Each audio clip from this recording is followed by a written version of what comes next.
मेरे प्यारे भाइयों और बहनों, अस्सलामु अलैकुम वरहमतुल्लाहि वबरकातुहू। सारी प्रशंसा अल्लाह के लिए है, जिसने आकाश और धरती को सटीकता और बुद्धिमत्ता से रचा है। हम अपने पैगंबर मोहम्मद सल्लल्लाहु अलैहि वसल्लम, उनके परिवार और उनके साथियों पर शांति और आशीर्वाद भेजते हैं। हमारे पिछले वीडियो में हमने अल्लाह के 99 सुंदर नामों अस्माउल हुस्ना के माध्यम से एक धन्य यात्रा शुरू की थी। हमने पहले 10 नामों पर विचार किया, जो अल्लाह अर रहमान से शुरू होकर अल मुतकब्बिर पर समाप्त होते हैं, और यह पता लगाया कि कैसे प्रत्येक नाम हमें हमारे प्रभु के करीब लाता है। आज हम अल खालिक से अल काबिद तक अगले 10 नामों के साथ आगे बढ़ते हैं। ये नाम सृष्टि, निर्माण, पोषण और नियंत्रण के इर्द गिर्द घूमते हैं, जो हमें हमारे जीवन और नियति को आकार देने में अल्लाह के पूर्ण अधिकार और दया की याद दिलाते हैं। आइए शुरू करें। 11 अल खालिक, सृष्टिकर्ता। अल्लाह परम सृष्टिकर्ता है, जो शून्य से सब कुछ अस्तित्व में लाता है। केवल वही अपनी पूर्ण इच्छा और बुद्धि के अनुसार सभी चीज़ों को बनाने, डिज़ाइन करने और उत्पन्न करने की शक्ति रखता है। कुरान सूरह गाफिर आयत 62 में अल्लाह कहते हैं, वह अल्लाह है तुम्हारा रब, सभी चीज़ों का निर्माता, उसके अलावा कोई पूज्य नहीं है, तो तुम कैसे भ्रमित हो। मानव सृष्टि के विपरीत, जो केवल मौजूदा सामग्रियों को नया रूप देती है, अल्लाह पूर्ण शून्य से सृजन करता है। प्रत्येक परमाणु, प्रत्येक तारा, प्रत्येक जीवित प्राणी का अस्तित्व अल खालिक की देन है। 12 अल बारी, निर्माता। जहाँ अल खालिक शून्य से सृजन की बात करता है, वहीं अल बारी अल्लाह की भूमिका पर जोर देता है, जो पूर्ण डिज़ाइन के साथ सृष्टि को आकार और आकार देता है। वह निर्माता है जो हर चीज़ को उसका अनूठा रूप और कार्य प्रदान करता है। कुरान सूरह अल हश्र आयत 24 में अल्लाह कहते हैं, वह अल्लाह है रचयिता, आविष्कारक, रचयिता, उसी के लिए सर्वोत्तम नाम है। बर्फ़ के एक कण की जटिल बनावट से लेकर मानव डीएनए की जटिल संरचना तक, हर चीज़ पर अल बारी पूर्ण रचयिता का हस्ताक्षर है। 13 अल मुसव्विर, रचयिता। अल्लाह वह है जो अपनी समस्त सृष्टि को आकार देता है और विशिष्ट रूप प्रदान करता है। वह यह निर्धारित करता है कि हर चीज़ कैसे दिखाई देती है और कैसे कार्य करती है। प्रत्येक रचना को उसकी अनूठी विशेषताएं और सुंदरता प्रदान करता है। कुरान सूरह अल हश्र आयत 24 में अल्लाह कहते हैं, वह अल्लाह है रचयिता, आविष्कारक, रचयिता, उसी के लिए सर्वोत्तम नाम है। आकाश और धरती में जो कुछ भी है, वह उसी की स्तुति कर रहा है, और वह अत्यंत प्रभुत्वशाली, अत्यंत बुद्धिमान है। कोई भी दो उंगलियों के निशान एक जैसे नहीं होते, कोई भी दो चेहरे एक जैसे नहीं होते। यही अल मुसव्विर की कला है, जो हर रचना को पूर्ण विशिष्टता के साथ गढ़ते हैं। 14 अल गफ़ाफ़ार, बार बार क्षमा करने वाला। अल्लाह वह है जो अपने पास तौबा करने वालों के पापों को निरंतर क्षमा करता है। उसकी क्षमा प्रचुर है, बार बार आती है, और सच्चे मन से तौबा करने पर सभी पापों को ढक देती है।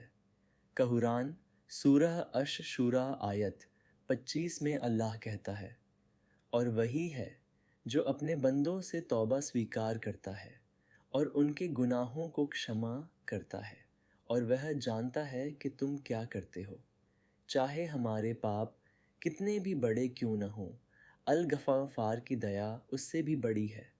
वह क्षमा करना पसंद करता है और हमें सच्चे मन से अपनी ओर लौटने के लिए कहता है। 15 अल कहर, वश में करने वाला। अल्लाह का समस्त सृष्टि पर पूर्ण प्रभुत्व और नियंत्रण है। सब कुछ उसकी शक्ति और अधिकार के अधीन है। वह सभी विरोधों को दबा देता है और अपनी इच्छा के विरुद्ध सभी प्रतिरोधों पर विजय प्राप्त करता है। कुरान की सूरह अल ए इमरान आयत 26 में अल्लाह कहते हैं, कहो, ए अल्लाह, प्रभुता के स्वामी, तू जिसे चाहे प्रभुता प्रदान करता है और जिससे चाहे प्रभुता छीन लेता है। सबसे शक्तिशाली राजा, प्रकृति की सबसे शक्तिशाली शक्तियाँ, सबसे बड़े खगोलीय पिंड, सभी अल कहर की सर्वोच्च सत्ता के आगे नतमस्तक हैं।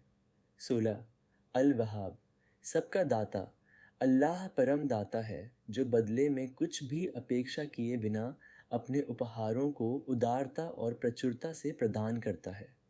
सभी आशीर्वाद, प्रतिभाएं और प्रावधान उसके उदार हाथ से आते हैं। कुरान की सूरह अल ए इमरान आयत 3 में अल्लाह कहते हैं, हमारे रब हमें मार्गदर्शन देने के बाद हमारे दिलों को विचलित न होने दे और हमें अपनी ओर से दया प्रदान कर। निस्संदेह तू ही दाता है।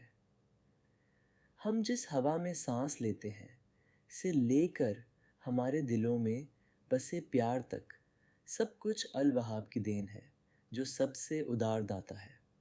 17 अर रज्जाक, पालनहार, अल्लाह ही अपनी सारी सृष्टि को जीविका प्रदान करता है। वह प्रत्येक जीव की जीविका की गारंटी देता है और यह सुनिश्चित करता है कि प्रत्येक प्राणी को जीवित रहने और फलने फूलने के लिए आवश्यक सभी चीज़ें मिले। कुरान सूरह हूद आयत 6 में अल्लाह कहते हैं, और धरती पर कोई भी प्राणी ऐसा नहीं है जिसकी जीविका अल्लाह पर ही निर्भर हो और वह उसके रहने और रखने के स्थान को जानता है। सब कुछ स्पष्ट रूप से दर्ज है, सबसे छोटी चींटी से लेकर सबसे बड़ी व्हेल तक। और रज्जाक सभी की ज़रूरतें पूरी करता है। वह न केवल हमारे शरीर बल्कि हमारी आत्माओं, हमारे रिश्तों और हमारी आध्यात्मिक ज़रूरतों का भी पोषण करता है। 18 अल फतह, खोलने वाला, अल्लाह ही वह है जो अवसर, ज्ञान, दया और सफलता के द्वार खोलता है। वह बाधाओं को दूर करता है और विजय प्रदान करता है। वह मार्गदर्शन और समझ के लिए हृदय भी खोलता है। कुरान सूरह सबा की आयत 26 में अल्लाह कहता है, कहो, हमारा रब हमें मिलाएगा, फिर वह हमारे बीच हक से फैसला करेगा और वह जानने वाला न्यायी है। जब हम जीवन में बंद दरवाज़ों का सामना करते हैं तो हम अल फतह की ओर मुड़ते हैं, यह जानते हुए कि वह खोल सकता है जो कोई और नहीं खोल सकता और हमारी कल्पना से परे समाधान प्रदान कर सकता है। 19 अल आलिम, सर्वज्ञ, अल्लाह के पास हर चीज़ का पूर्ण और संपूर्ण ज्ञान है, भूत, वर्तमान और भविष्य। उसका ज्ञान दृश्य और अदृश्य, प्रकट और गुप्त सब कुछ को समाहित करता है। कुरान सूरह अल अनाम आयत 53 में अल्लाह कहते हैं, और उसके पास गैब की कुंजियाँ हैं, उसके सिवा कोई उन्हें नहीं जानता, और वह जानता है कि ज़मीन और समुद्र में क्या है। एक पत्ता भी नहीं गिरता जो उसे पता न हो। अल अलीम के ज्ञान से कुछ भी नहीं बच सकता, न हमारे गुप्त विचार, न हमारे छिपे हुए इरादे, न ही हमारी भविष्य की ज़रूरतें। इससे सुकून और जवाबदेही दोनों मिलती है। 20 अल कहाबिद, संकुचित करने वाला, अल्लाह वह है जो अपनी बुद्धि के अनुसार रोकता है, सीमित करता है या छीन लेता है। वह अपने महान उद्देश्य की पूर्ति के लिए प्रावधानों, अवसरों और जीवन के प्रवाह को नियंत्रित करता है। कुरान सूरह अर-राद आयत 26 में अल्लाह कहते हैं, अल्लाह जिसके लिए चाहता है रोज़ी देता है और उसे सीमित करता है, और वे सांसारिक जीवन में आनंदित होते हैं, जबकि सांसारिक जीवन आखिरत के मुकाबले में थोड़े समय के आनंद के अलावा कुछ भी नहीं है। जब हम कठिनाई या हानि का अनुभव करते हैं तो हम याद करते हैं कि अल कहाबिद पूर्ण बुद्धि से कार्य करते हैं, और जो कुछ वह रोकते हैं वह हमारे लिए उन तरीकों से बेहतर हो सकता है जिन्हें हम समझ नहीं पाते। हमारे जीवन में व्यावहारिक अनुप्रयोग। ईद, कृतज्ञता और विनम्रता। अल खालिक, अल बारी, अल मुसव्विर। अल्लाह को अपना रचयिता, निर्माता और निर्माता मानना हमारे हृदय को कृतज्ञता और विनम्रता से भर देता है। हम महसूस करते हैं कि हमारा अस्तित्व उन्हीं के ऋणी है। 2. क्षमा की आशा। अल गफ़्फ़ार।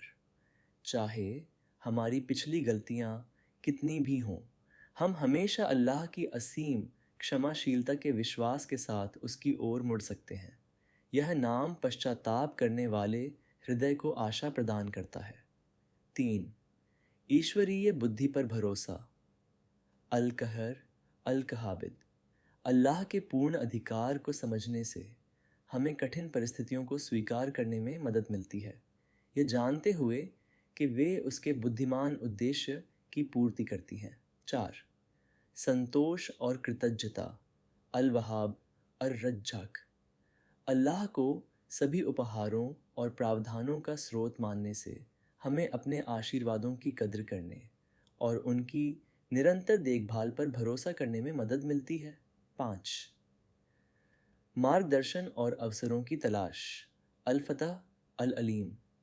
जब हमें समाधान या मार्गदर्शन की आवश्यकता होती है तो हम उसकी ओर मुड़ते हैं, जो सभी द्वार खोलता है और सब कुछ जानता है। इन नामों को अपने जीवन में कैसे लागू करें? ज़रूरत के समय रज्जाक को जीविका के लिए, अल फतह को अवसरों के लिए और अल वहाब को उसके उदार उपहारों के लिए पुकारें। क्षमा याचना करते समय अल गफ़्फ़ार की असीम दया को याद करें और सच्चे पश्चाताप और आशा के साथ उसके पास जाएं। कठिनाइयों के दौरान अल कहर के परम नियंत्रण और अल काबिद की बुद्धि पर भरोसा रखें कि वह क्या अनुमति देता है या क्या नहीं। दैनिक कृतज्ञता में अल खालिक को अपने अस्तित्व के लिए, अल बारी को अपने संपूर्ण स्वरूप के लिए और अल मुसव्विर को अपनी अनूठी रचना के लिए धन्यवाद दें। निर्णय लेते समय अल आलिम से मार्गदर्शन लें, जो सर्वज्ञ है, जो वह देखता है जो हम नहीं देख सकते। प्रिय भाइयों और बहनों, ये सुंदर नाम अल्लाह के संपूर्ण गुणों को प्रकट करते हैं। सृष्टिकर्ता, पालनहार, क्षमाशील और सभी मामलों का नियंत्रक। ये हमें पूरी तरह से उस पर निर्भर रहना, उसकी क्षमा मांगना, उसकी बुद्धि पर भरोसा करना और उसके अनगिनत आशीर्वादों की सराहना करना सिखाते हैं। जब हम इन नामों को सही मायने में समझते हैं तो हम में अटूट विश्वास, पूर्ण विश्वास और गहरी कृतज्ञता विकसित होती है। हम महसूस करते हैं कि हर अच्छी चीज़ अल वहाब और अर रज्जाक से आती है। सारा ज्ञान अल अलीम का है और अंतिम नियंत्रण अल कहर और अल कहाबिद के पास है। आइए हम इन शानदार नामों को जानने, समझने और उनके अनुसार जीने का प्रयास करें। वे हमारी प्रार्थनाओं का मार्गदर्शन करें, हमारे चरित्र को आकार दें और हमारे रचयिता के साथ हमारे रिश्ते को मजबूत करें। अल्लाह हमें उन लोगों में शामिल करे जो उसके सुंदर नामों को सही मायने में जानते हैं और इस ज्ञान के माध्यम से हमें जन्नत नसीब होती है। यह अल्लाह के 99 नामों पर हमारी श्रृंखला का दूसरा एपिसोड था। हमने 11 से 20 नामों पर चर्चा की, जिनमें से प्रत्येक ज्ञान और शक्ति से भरपूर है। अगर आपको यह उपयोगी लगा तो लाइक, शेयर और सब्सक्राइब करना न भूलें और एपिसोड 3 में हमारे साथ जुड़ें, जहां हम अपने प्यारे रचयिता के अगले 10 नामों पर चर्चा जारी रखेंगे।